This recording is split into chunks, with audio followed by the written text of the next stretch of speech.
On one side, a man living in an expensive villa, driving a car worth millions of dollars. On the other side, a farmer living in a small village house going to his field in the morning. One can buy anything he wants. The other sometimes doesn't even know what to eat. But here's the strange part. When you talk to both of them, one complains about unhappiness, while the other smiles and says, I'm happy with my life. So, who is happier in reality, the rich or the poor? 1. The deceptive glitter of wealth. From the outside, wealth looks like a dream, luxury cars, vacations, fine dining, expensive clothes. But behind this glitter, there is often a shadow that goes unseen. Loneliness and stress. Studies show that high-income individuals often work longer hours, live under competitive pressure, and experience trust issues in their social relationships. Because as wealth increases, people lose trust in each other. Friendship or self-interest? Love or money? This is a question that most wealthy people cannot even answer. Many millionaires are still searching for peace within themselves, and they realize that peace cannot be bought with money. Steve Jobs wrote a letter before he died. In it, he said, "My luxurious life did not bring me happiness. As I lay on my deathbed watching the green lights ahead of me, I realized the true value of life lies in non-material things." 2. The simple peace of poverty. On the other hand, a large portion of the world's population is considered poor in material terms. But most of these people say they are happier than those living in rich countries. Why? Because they have fewer expectations. A simple meal, a laugh, an evening spent with their family is enough for them. There is a small country called Bhutan. It is the country that introduced the concept of gross national happiness to the world.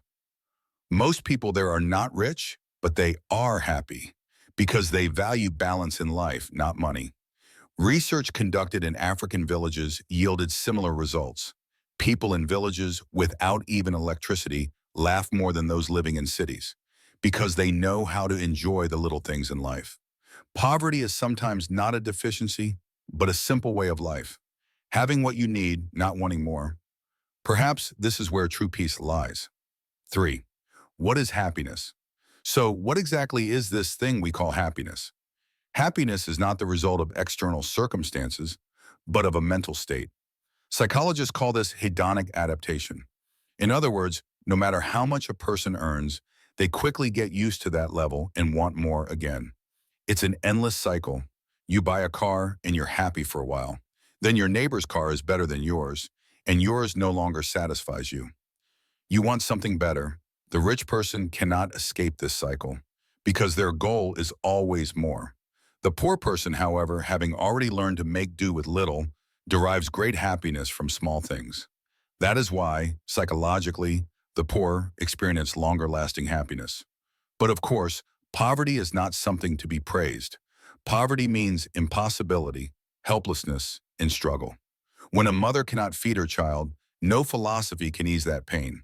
So the peace of poverty is only possible when basic needs are met. 4. What is true wealth?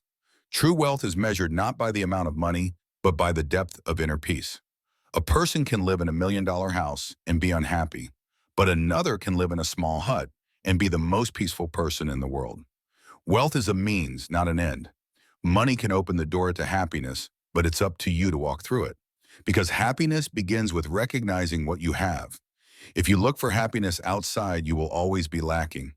But if you look inside into your heart, it is already there. 5. An example from real life. An elderly man said in a documentary, "I never had a car, but every road I walked with my grandson was not a journey, but a happiness." At that moment, I thought, perhaps the greatest loss that wealth brings is not being able to live life in its simple form. A child playing ball in the street can laugh out loud. But when a rich child's tablet breaks, their world falls apart.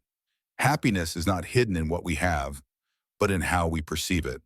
So let's ask once more, are the rich happier or the poor? The answer is not simple, but this much is clear.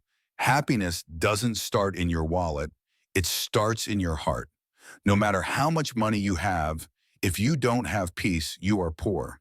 And if you live with gratitude and peace, and then you are the richest person in the world. True wealth begins when you realize the things money can't buy. Wealth is measured in the heart, not in the wallet.